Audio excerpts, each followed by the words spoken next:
it's really tough because I don't think it's a matchup you really want to play into Lucian with Nocturne or Rumble actually very comfortably. It's not going to be a fun time. Nocturne, you know, into the Azir feels a lot more comfortable, so I think that's where they're going to take this, or that's why they're going to take this. We need to be doing a lot better. If you're a T1 fan, you're feeling that way. But if you take the 2-0 here, I think you're feeling pretty good as a T1 fan right now, even with that loss to TWon. We saw that 3-game series happen last split as well, and it's pretty common against two top teams to have a variable series like that early on in the season. Yeah. So I don't want to judge too harshly. I'd rather judge TWon Key on their loss to KT, but we'll talk about that in our second series later on. Yep. That being said, KT showed us a pretty fun series last night against Gen G. I think that maybe the power level of KT is the thing that we really want to be focusing on. Yes. There, but we certainly don't want to be focusing on either of those teams right now, as we've got Henna and Delight taking a lot of damage here from Keria and Teddy, who are also going to have the advantage when it comes to the sustain, but not level 2, as Henna will be able to throw some piercing arrows across. And yeah, this is why Henna has decided to take the longsword, just to give him a few extra pots here in this lane, to keep it a little bit more competitive before that first reset. Teddy is one of the players that is so terrifying right now in this meta too, because every champion that he's fantastic on seems to be extremely relevant right yeah, now. Right. So, you know, you go for the Senna Kench in this composition because it scales well, but it's not going to get totally destroyed in lane, generally speaking, especially when we're talking about Keria. As you see, Fakers. Yeah. 75.4 on about 65 games of play. Yeah, I mean, that's a lot of games. Good on 6. A sample size of 65 is not a sample size that I normally talk about. That's actually quite a large one. That's pretty big. Actually, not as big as I would have thought for Faker, though. I think it's probably because it was banned against him so many times. Yep. Probably banned against him more than 65 And also, times. you might be thinking that he's played it a lot more when, you know, they also had a couple of subs that did like to play the Azir. Easy Hoon, of course, coming to mind. True. Has a skin, an SKT skin. That's a throwback. Gotta remember, so many people that still assume that the Azir is in fact the Faker skin, but that year it was not. Nope. Well, you can see the top prio is kind of going as expected right now. Lucian is just dunking on Hoya at the moment. 12 CS up as he's trying to catch the wave. And this is to be expected. You know, like I was saying, it's really easy for Lucian to sit back. And Hoya has to use his abilities to clear minions and try to get CS. There's no way you can even, like, look at this. Like, he's just like, no, I don't care. I have a whole wave of minions and a turret in front of you. I'm still going to trade against you. You know what they need? They need actually for all of these Drakes to be clouds so that he can, like, get up to the point where he has enough ability haste to just equalize every single wave. And then he just never has to get worried about the Lucian. Unfortunately, you don't get Equalizer until level 6, and already things are going a little bit rough. But, you know, we'll see how Hoya's going to go. Doesn't exactly rely too much on too much money, just because the base damages of good old Rumble are still extraordinarily high. Yeah. And so we'll see how he does go. Right now, I think stemming some of the bleeding is going to be a good thing, as Umpty, I believe, waiting for his Krugs to come back up. We saw that stat for Cuz, actually pretty impressive Volibear jungle. Played it a lot during the time that he was becoming a lot more meta last year and earlier this year too. It's only really been Clid who's actually doing it this season so far, but like to see it here for T1 as well, on a player who's very experienced on it. It's kind of a bit of an off-meta pick. We had so many bans in the jungle, including the Udyr towards the end, so ended up being a pretty great choice to round out this draft. A lot more CC. And can certainly be great in these early skirmishes, where T1 is going to be, I think, at their weakest, because they get so much stronger the later the game goes. I like it. As Hoya up here hasn't actually teleported back or anything yet. He's just waiting for this minion wave to come forward. And look, if he's within, you know, 10 CS, 15 CS, he's probably okay. Feeling okay. Of course, up against a lane bully when he's certainly playing a bit of weak side top lane at this point in time. This is going to be the time where you see Umpty start to make moves around the map. He's nearly at level 6. He's trying to get a lot of vision away, and he wants to try to punish the prio that's in bot and top right now. As soon as he hits 6, that's when he's really going to have to make those plays happen. You can sometimes use lava in conjunction with this Diana. As I don't know, Hoya. Yeah, in a little bit of trouble here as he had just teleported back, as well as there's Paranoia. The teleport to come through as well. As you can see, Cuz was tanking up the turret. In goes Lava now, the flash comes in. The culling isn't going to be enough here as it looks like it. Lava actually getting so much back and he survives. Oh my goodness, that was ridiculous, as the Drake is also taken at the same time. The defensive play is beautiful here from the LoL King in the mid lane. So well played, actually, by Hoya, too. I hope we get a replay of this right away, and I think we will. But it was beautiful to see. It looked like for just a moment there was some miscommunication when Lava goes in, and Hoya's actually hitting the minions. But the reason he was doing so is so he could hit level 6 and actually have that follow-up equalizer, which was perfectly done. Yeah. This was such a great fight for Fred at Breon. Now, you did have to use the teleport, you did have to use the paranoia, but this is the kind of play I'm talking about with this, that you're going to have to use to save that top side of the map. With this Diana, with this Nocturne, Umpty wasn't anywhere to be seen in this moment, but he's hitting level 6 in just a moment here, and he'll be around for this next skirmish. Yeah, you can see Cuz, he should be able to grab this Rift Cutlass, so that's going to be a bit of a consolation prize. But have a look at this. I mean, I haven't seen Umbra Blades be that valuable in a really long time. It really managed to keep Lava alive there. He also has Paranoia up, so he has to back away because he knows he's under turret aggro and can't finish off the kill. Hoya finishes those minions off, gets 6, then hits the equalizer to finish off the volley bear. Cuz goes down. So well played here by Fred at Breon. It looked like a shoo-in for T1. What a great turnaround. Yeah, really nicely done. It is going to be red buff lost as well, as actually you can see Cuz going to be answering that top lane situation. And if at first you don't succeed, Wolf, generally you just go for it again, is how it's supposed to work. Umpty's coming. He's got 6 right now, and this is what I'm talking about. They're just trying to abuse the fact that they know T1 is going to hover around this top turret, and Umpty's here. Delight's coming over. T1 have to think twice about this one, I think. Yep, Faker was moving up towards the top side. He had priority in mid lane, but Lava is going to equalize that wave, and as you can see, it's about getting the prio around this Herald. Henna's moving on in, though. It is likely to be a 5v5, and what did we mention before? I feel like this does favor Fred at Breon and their position right now. Level 6 is very good, as Teddy's going to jump on over. This is aggressive. He gets the flash out of Hoya already, but he has the equalizer available, and there it goes. Carrier is going to spit Teddy right on top of the equalizer, but no engage to actually follow up. That's a double snare coming through from Teddy. And now the culling comes in. Lava. In goes Umpty now, though. There's the Moonfall, but he's going to be sacrificed. I don't think the counter-engage was quite enough, but the Chains of Corruption do so much work, and Canna will fall down. Faker's Sand Soldiers getting a lot of work done, but he is going to die. And Henna just pops up a triple kill for the Varus, and that's a 4-for-1. It's a 4-for-1, and it feels like T1 just don't understand their strengths of their composition are going to be much later. If you end up having a group up from Fred at Breon, you've got to let this fight go, I feel. Lava has his ultimate available, so you during that entire time, you're under darkness. You don't have vision. You can't really continue that fight. And like you said, it's a perfect time for Fred at Breon's comp to skirmish. This is where they are at their strongest, and even with a really nice Devour there from Keria, they're stuck in a choke point. They don't have that follow-up damage, and it's just as simple as that. Now, they're unable to secure the Rift Herald, but they're going to be very happy with the gold victory they take here. Yeah, of course. Hoya's almost got that equalizer back available again as well, so they might be able to actually get over here. Paranoia's nowhere near up, though, and so it looks like it's just going to be Rift Herald taken by T1. And let's have a look at this one more time, because you saw the equalizer. It was used very early. And then Lava's over here on the side. We're not done yet, apparently. Yes, in the meantime, Umpty is going to be taking a Lantern Ride to try and get out. Dawning Shadow does a fair bit of damage as in goes Faker. The box comes through as Umpty is going to get flashed on by Teddy. Lava now in trouble, and we were singing the praises of Fred at Breon, and then they throw all of the advantage away. Kerry actually locks down that kill, but good on T1 for answering back so swiftly. Yeah, Cuz gets the Rift Herald and the Scuttle on his way out, so a lot of extra gold going over to him, and they are going to be able to secure a significant charge, you know, with that first Rift Herald as soon as they find an opportunity to. But ends up being a lot of these fights, which is, it's cool, but also scary and worrying a little bit that it's Teddy who's trying to be the initiator with these chains of corruption coming through. He ends up getting the double root here, but look at Lava on the right side of this fight when you're watching. The culling doesn't do much, and they don't have any vision throughout the entirety of this. Yes, they can focus down Umpty, but they have to go so deep to do so that there's no way out. The fear hits Kana. Keria is already dead. Teddy's caught on the side because he was playing so aggressively around that chain. And T1 really thought that this fight was going to be theirs. They were going to finish those targets off, but they simply do not, and they stay way too long. And Umpty actually, it looks like he thought that this was an opportunity to go for a kill, as I believe he actually missed the chains, something on the lantern. Yeah, missed the Q as well, unfortunately. The old curve, bit of a problem is, yeah, this I don't know why it was necessarily a fight that they wanted to take, but it wasn't a good one.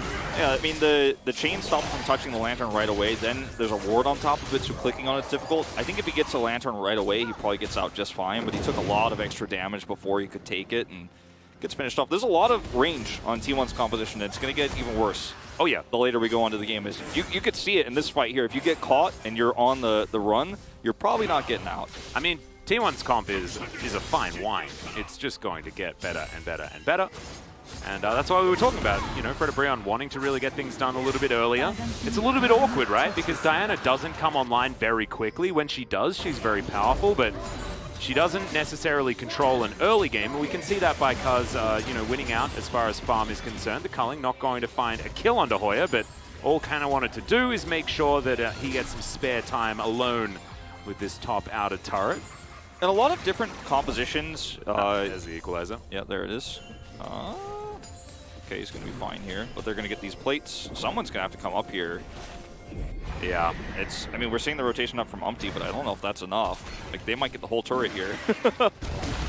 Lava has to do something, I think. They're just simply assuming that a rotation is coming and backing away. I think T1 could have gotten a little bit more out of this, in fact. Yeah, potentially. I like the reset timing here for Kanna. I think that he'd be able to get that turret, you know, sort of whenever he wants. But I guess it is, you know, 12 minutes, 40 seconds, so only a minute 20 left on those plates. A little overly safe. Extra gold. Yeah, I think that was a little overly safe, but I still respect it because the only way you lose this game, I think, right now is T1 is if you let Fredabreon start to snowball this this early lead that they have with the Drakes and you start losing control over the map. So better safe than sorry, I guess. You know, we're watching from the outside looking in. I could tell you exactly where Umpty was standing, and that's not the case for Kana. He didn't know exactly. No, of course. So just going to be playing it as safely as possible. I like it. Kuz going to move on in, and Hoya, I think, might just be dead.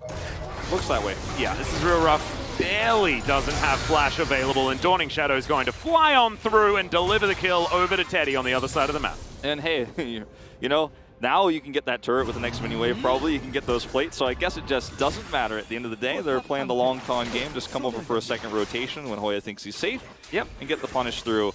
I mean, with T1's composition, you're not too worried, I don't think, about the fact that Fredabreon have two relatively useless solo Drakes, right? It's Infernal Soul, so every Drake you pick up from now on is going to be great for your composition. That's going to scale amazingly with that. So I think T1 are very happy with where they are in this game, despite some of those early skirmishes going Fredabreon's way. No, I agree. I think Henna is still someone that has to be respected. As you can see, he's got a lot more money than Teddy. And I guess, you know, Carrier's got a lot more money than Delight, so this is one of those confusing situations. But still, the Varus, regardless of the fact that he's against a center or not, is still very, very strong after those 3 kills. Farming very well as well.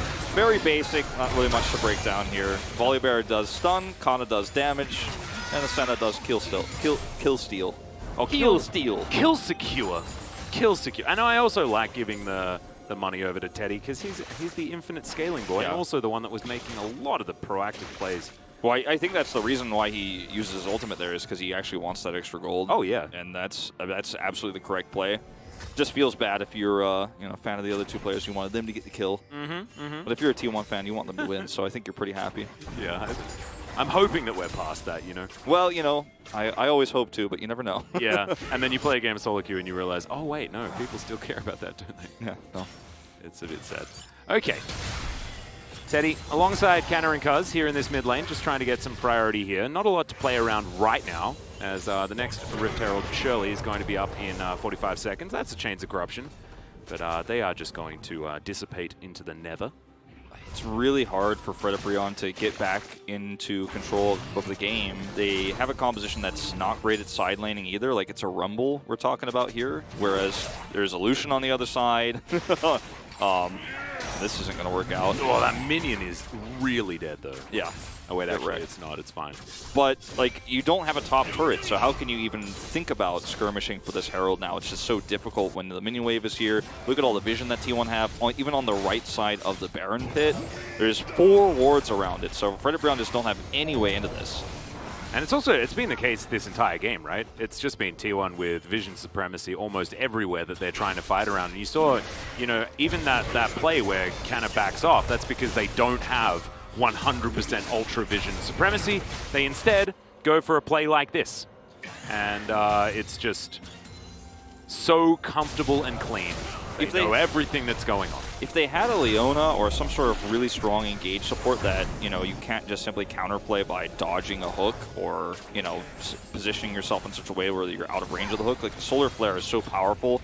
They removed that, right? I feel like Frederick Brown maybe even draft differently and put the Rumble in the jungle, don't pick the Diana later, but with a Thresh, it's changed the whole way they're trying to play this. And unfortunately, they've lost control of this game so early. And now they don't have great ways to actually take control over this fight that's upcoming, right? They have positional advantage. You can say that for sure, at least.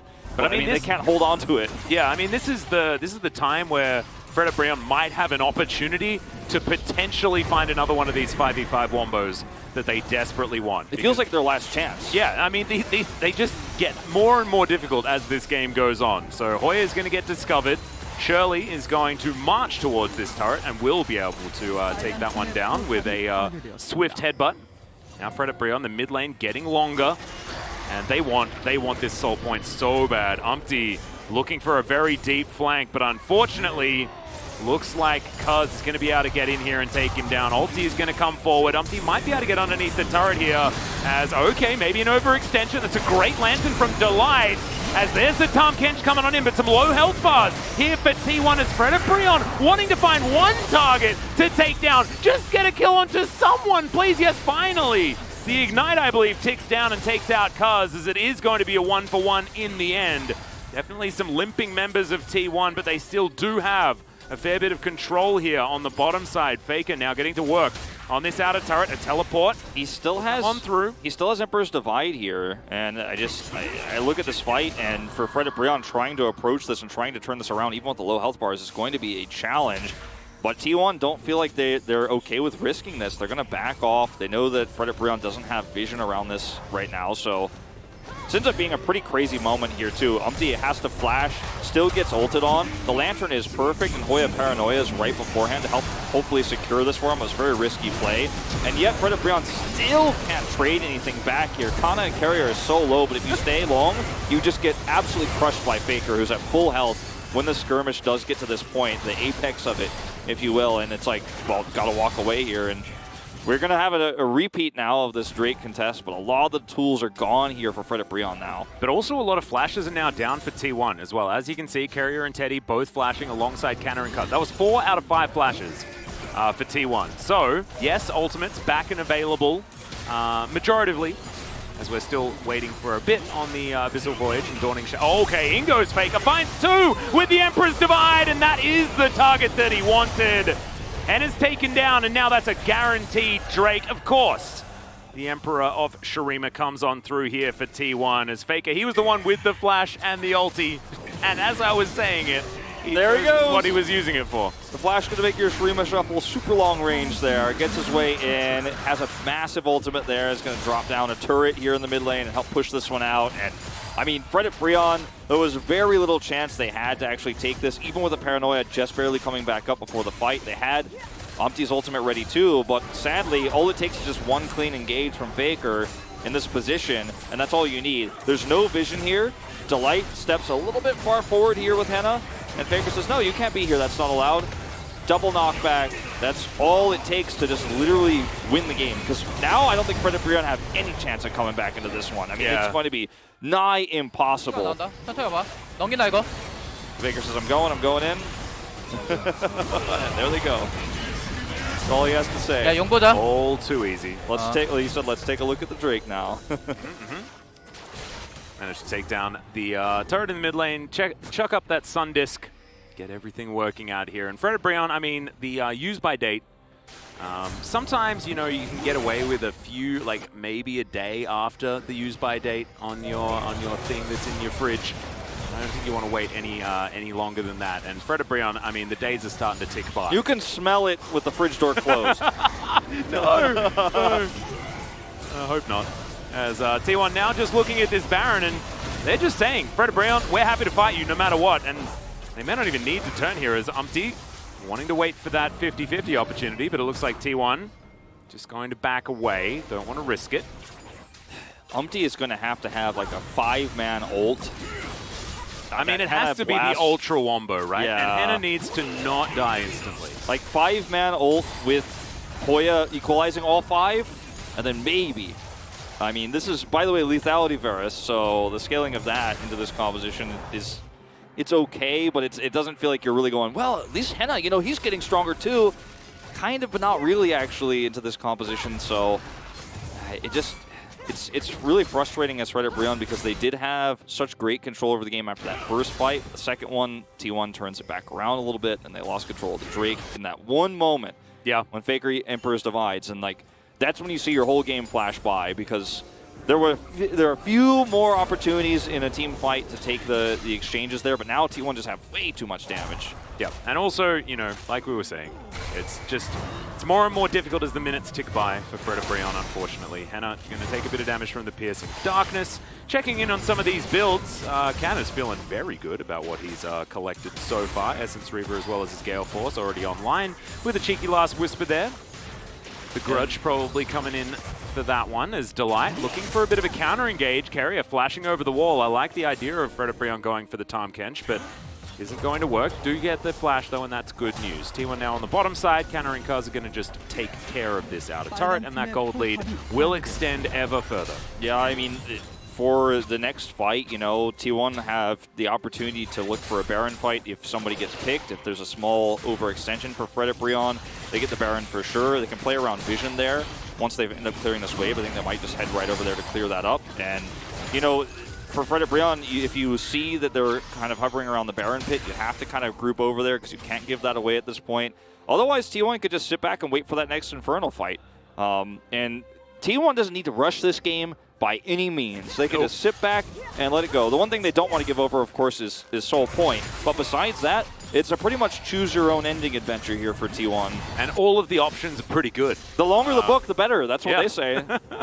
Going the JK rolling route, you know, the books just keep getting thicker and thicker, you know, towards the end. It's like one of those Goosebumps novels, right, where, you know, the choose your own adventure, all of the negative stuff is crammed right at the beginning of the book, and now every option that you choose is just a different awesome thing.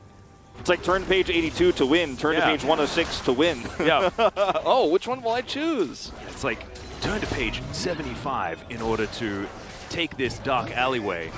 And then the answer when you get to that page is you find a lottery ticket, and it's for $1 million down the alleyway. It's a treasure chest filled with winning lottery tickets.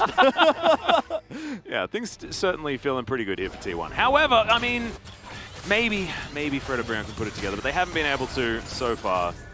And yeah, it's 4,000 gold, 4,500 gold, but it just feels like so much more considering the position. And now 18 seconds on this Infernal Drake. T1 now just going to get to work, clearing out all the vision. Hoya not going to find any of the harpoons. And okay, Lava's on the top side. He does have the teleport available. As Umpty not going to get found by Teddy. Kind of get that snare. Henna needs to land a bit more poke if he can, but remember, there is Teddy. So Piercing Darkness going to make things pretty good. I think Umpty thinking of going for an engage. It's all about Umpty here. If he can't pull this off, I mean, look at how well T1 are split too. I mean, they're just not going to let him, you know, engage this fight for free. It's just simply not going to happen, and he's going to have to maybe look for a flank. If he can't do it, I just don't think Brion can do it. You know, it's all about that engage, then the equalizer, and then we could talk. But until then, T1 are just happy to sit back and posture.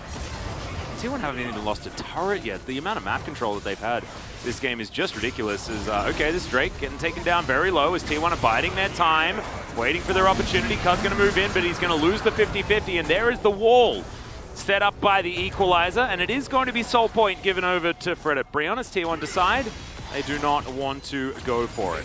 Yeah, now T1 are going to group around the Baron, and we could have a similar situation happen again if Fred Brion are able to get on, you know, to get in there first. Well, they're not going to. They backed away, so now it's going to be a very different situation where Fred Brion actually have to pull the trigger and engage. They don't get to sit on the objective. They don't have that same advantage they had previously. Yeah, a lot of Baron damage comes through here as Chains of Corruption just barely missed onto the members of T1. That was almost a mulligan there from Henna, but unfortunately, we don't have those here in League of Legends. And Umpty, back of the pit, looking for his opportunity to get in. Cuz below half health and actually takes a lot of damage from that Hail of Blades. Lava gets his first turret. There we go. T1's objective control a little bit shaky here, but remember, they can always fall back to the other winning condition in the Goosebumps story, right? Because they don't have to win. Yeah, they don't need to go down the alleyway and get all of those lottery tickets, because if you just take the other option, then there's this other thing, which is like, I think it's like page 95 or something like that. Sure. I mean, it was a little bit shaky on the Drake because Fred and Brown were able to kind of skirt around the edge of it and then pull it towards them, and T1 did not respond quickly enough. You know, Cuz just mistimed the smite a little bit. But then they were like, okay, we lost this. We better go fight the Baron, which felt like an even crazier thing to do. And they just weren't able to keep control of it. They lost, you know, the mid turret during all of that. And Canna's really far ahead. yeah. Fred and Brion get 2 small victories here in a Baron deny and a Drake, but they're still not any closer to winning this game. They still have to have that Miracle team fight. That's the only way in. Yeah, and that Miracle team fight gets more and more and more difficult.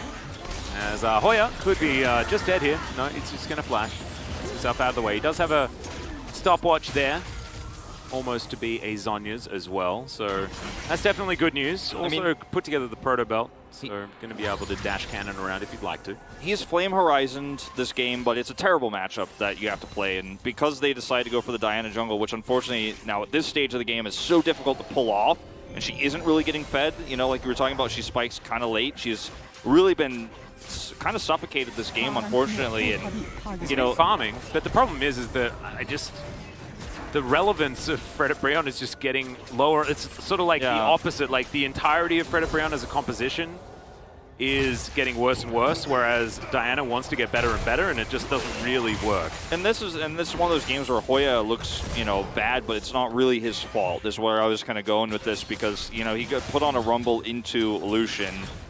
He lost lane. He was constantly being, you know, camped. We did see that one kill, you know, that was on the top side of the map there when they did counter gank. But besides that, like, he hasn't been able to do anything. He's essentially an equalizer bot in this game. He's hoping for the best equalizer possible in that Miracle team fight. Yep. And so this isn't a game I feel like for Fred Brion you want to criticize individual players or individual plays, but rather the fact that they weren't able to capitalize on their comp early enough is really a great strength of T1. They played it defensively well enough. They didn't fight for those first 2 Drakes, and now they're just playing for their late game strengths. And Fred Brion, everything that happens from now on is either a miracle or what you expect, right? So this is not a game to go, well, maybe Fred Brion is just not as improved as we thought, because in this game, like, you've kind of already started to think about the draft for game 2. Yeah, and also their first skirmish was good around the Herald, and then they didn't really have to have Umpty wait here to throw his life away, and I think that was where the tempo really fell into the bin, and it became so much more difficult for Fred Brion. These sort of comps are difficult to run, right? Because when you feel like you're,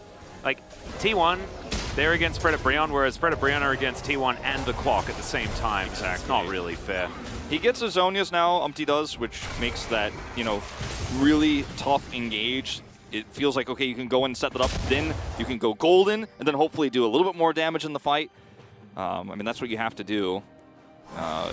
And, like, we did see the defensive item built early for Hoya. I don't know if he'll ever end up getting his Zhonya's in this game. It's got an Oblivion Orb instead. It's just his build's kind of all over the place because he's trying to just not lose the game and hopefully do a little bit of extra damage in the fight after the equalizer. It's a rough time. Yeah, this is definitely some welfare rumble. But we'll see whether Hoya is going to be able to find said equalizer. But this is now T1 looking for their second Infernal Drake. This one, if it gets stolen by Fred Brion, maybe our ears perk up a little bit. Yeah, Fred Brion were on the Drake first last time, and they had positional advantage. Not to be the case this time.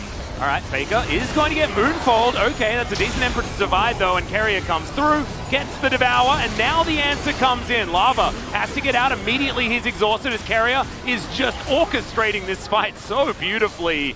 That is going to be the disengage, and that is so many buttons on cooldown for Fred Brion. It should be T1 grabbing their second Infernal. Well, yeah, Fred Brion is still going to look for it, but it is going to be secured there. 2 Infernal Drakes, but can they get out? Is the question. Hoya without his ultimate.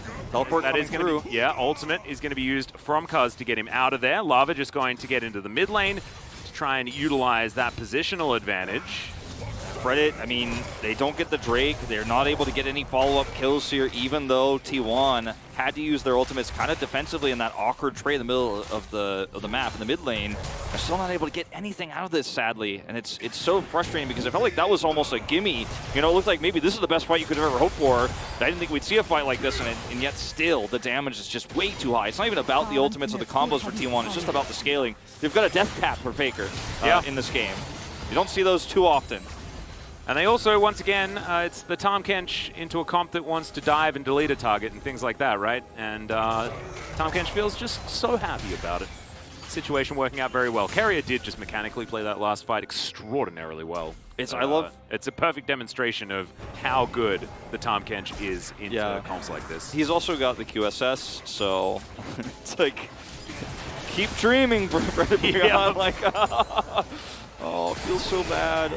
But you know, T1 haven't been able to close out the game because they're just playing around, getting stronger and stronger in the objectives. I mean, also, like, the onus isn't on them. You could be, like, typing Resident Sleeper in chat and things like that, Yeah. but when you're the comp that just freely scales to being way better than your opponent, you shouldn't be making the moves. It should be Fred and Prion that are trying to force and get extra things, because it is just only going to get worse. Yeah, and everybody's played that solo queue game where you're actually the most fed on the team, and your team's about to win, and you're like, actually, I wish this game would go a little bit longer so I could win even more. It feels like that. Yeah.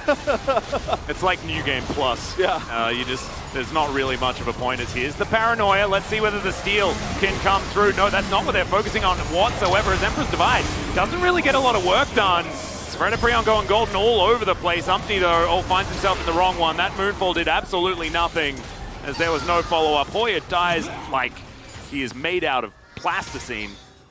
Yeah, really not what you want. Again, he's an unfortunate equalizer bot in this game, and he's not worth anything after that. I really like the engage from Cuz. He goes in, goes golden. Nobody can punish him. Umpty only gets a one-man with his ultimate, so it's very weak fault. The calling coming out actually was pretty huge for Kana. He did a ton of damage, and then they're just able to chase down and kill. They had the Baron buff.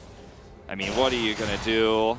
He ends up buying a GA afterwards, so there's just no fear whatsoever. And T1 might just walk down lanes to end the game at this point. I think they certainly can. Yep, I actually don't know why Kana backed away there. I think that 2 members was not enough to deal with him, as he does have his 4 items completed. GA was just done. Throws down his control ward and now looks for the reset. Probably going to have even more money to spend. It's like a Flame Horizon and a half here for Kana. As, Hoya is just not being given very many resources whatsoever this game, as we'll see it one more time. Fred and Brion, another desperate attempt. Yeah, you can see just how quickly the Nocturne fades away. Unfortunately, Lava's like, oh, I can't do anything here. The engage was really nice from Cuz there into the middle, and then you could see the chase here from Kana is just so free. I mean, he basically 2-shots everybody, so once it's time for him to go in, doesn't matter. The Devour is perfect. Too good. It's perfect. Is he going? Yes, she says. That's actually really cool. I'm so glad we have fan reactions again. So many things that we didn't realize that we missed, right? But thankfully, back again. Yeah, and I reckon you can put your carrier vote down now, by the way. I mean, I was already thinking about it, and you know, this is one of those games where I think, oh, hold that thought. Okay, we're going to try and engage on the 2 over to the side. Lava trying to keep himself alive, as it is going to be capable when it is the Lantern. You can see the power of Varus at this stage, but if you can't actually secure the kill, sadly making the health bar go down a little bit isn't enough. Yeah, and Henna also just needs to be doing so much here, right? Like, can't just be him. And Piercing Darkness is just a great answer to the poke. There's, of course, the healing that comes through. Not a lot of lethality built up or anything by Teddy right here. Has gone for the Black Cleaver build instead, but still going to be doing easily enough. And T1 just going to play it even safer than safe here. Back off, reset with the last bit of the Baron buff. They still have the Empowered Recalls. Can go over here and take this Drake that comes up in 15 seconds. It'll be the 3rd Infernal. Talk about damage. I mean, talk about all those percentages coming up on Faker, who's got a death cap. Yeah. And now Void Staff. I like how you're like, yeah, he's got a death cap, isn't that great? And then he turns a Blasting Wand into a Void Staff at that moment. Yeah. That's okay, even more ridiculous. Level 18, you know, 2nd highest gold in the game. Cana's got too much money. It's pretty ludicrous. And now, I mean, T1, I think a lot of T1 fans might be like, well, I'm a little bit concerned that we couldn't close out the game when we had this big of a lead. No, I don't think you should be. because this comp is just like, make sure Bars doesn't blow somebody up, make sure there's not some crazy wombo combo, and you win no matter what. I know we sound like broken records on this one, guys, but like this is exactly what T1 needs to do. There is a chance back in this game for Fred and Brion if they overextend or they try to force something a little bit too early, and it's just not necessary to do so. Yeah, I mean, there's also always the counter argument of, I guess, like, yeah, but if you wait long enough, then it's just one team fight that they need to win. But I think just Fred and Brion's composition just doesn't do quite as much as T1's does in the later stages of the game. So the percentage chance of that miracle team fight happening is... It's so low. It is definitely deteriorating. Yeah, very quickly. And, you know, it's not for... As much as it is for fans sometimes, I think, to say they're better than other teams, like, oh, my team is crushing so hard. Like, T1 doesn't care about how hard they win the game. They just want to win the game. That's no, exactly. And it also needs to be the consistency, right? As Cuz is going to turn that turret off. Goodbye, Umpty. Oh, but that felt personal from Faker. Sweeps him up. And that is going to be the inhibitor falling down in the mid lane. Bottom side was already dealt with. 0, 4, and 3. Oh, no. I think I know which version of Umpty this one is here today. Yeah. In this particular game. But honestly, Fred and Brion, they ran out of hope in this game quite a while ago. And so hopefully they are focusing their mind on what they want to achieve in game number 2. T1, it almost feels like they're just playing with their food at this point. No, they 100% are. Like, at this point, I'm they like, okay. 100% are. This is no longer just safe. This is actually just, okay, now you're just cruel. Yeah. Well, they disable the turret, get the pick off there onto Umpty, who's trying to make one of those plays, right? Trying to set up the big grab there, and it's just not going to happen. And T1 are like, how many camps can we get all over the map? Let's take a look at the gold graph. It's a 10,000. Let's make that a 12,000. Do you know what this reminds me of? It's like that Ender's Game quote. What is it? Like, the first 15 minutes of this game was to win the game, and this last remaining 25 minutes is to win all subsequent games. Yeah. And that's what it feels like T1 are doing. They are certainly just winding the screws right now. I mean, this is something that if you're a young player, this can really tilt you and frustrate you going into a best of 3, losing a game like this that's just going on forever, where it just feels so hopeless. Yeah, right? You're like, oh, I'm gonna maybe try to stop the Baron, and then you get crushed one more time, and then T1 go over and take the Drake instead of finishing the game, and you're like, all right. But if you're good coaching staff, you're a good leader in the team, you're gonna keep the mentality straight going in game 2. Teddy's making things a bit misty. There's a bear in there, and a chair as well. Play school fans. Yeah.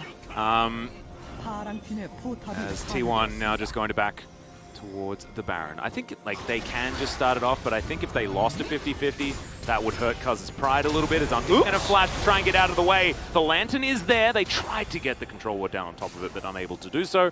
So Delight is going to be able to save his jungler, but no flash now for the Diana. As Cannon's going to take a fair bit from the piercing arrow. Hennet still does damage. Hoya's, by the way, just, on the bot side cleaning up the map a little bit. He's not here at all. I mean, he's trying to get some pocket money, right? Yeah. He can teleport in. Yeah, okay. Another Lantern will save Umpty.